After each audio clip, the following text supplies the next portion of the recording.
Баршаңызға сәлем, сіздермен бірге Жансая. Бүгін біз осындай өте керемет, өте дәмді, өте керемет оңай жасалатын кешкі ас дайындайтын боламыз. Дәмі ерекше болып шығады. Міндетті түрде жасап көріңіздер. Видеоға лайк басып кетуді ұмытпаңыздар. Ең алдымен тағамды дайындау үшін біз етімізді тартып фарш қылып дайындап алып жасаймыз.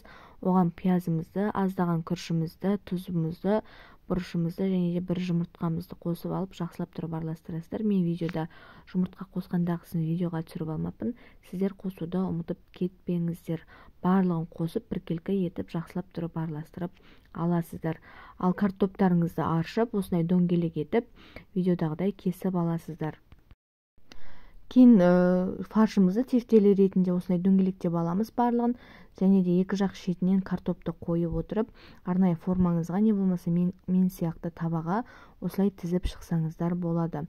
Барлығын осындай етіп тізіп алғаннан кейін бетіне қызанақты блендерден өтіп сұйықтау қылып істеп алдым. Менікі кішкене қоюлау болып кетті, сондықтан мен жарты стақандай кішкене су қойдым.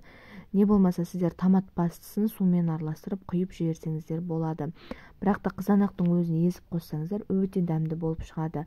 Бетіне аздаған тұз сеуіп, бетін жауып, духовкада 40-50 минуттай пісіріп аласыздар.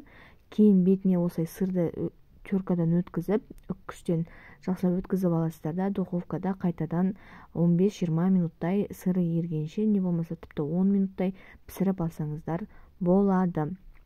Міне осындай кешкі ас дайын болады. Өте дәмді болып шығады. Міндетті түрде жасап көріңіздер. Ас болсын.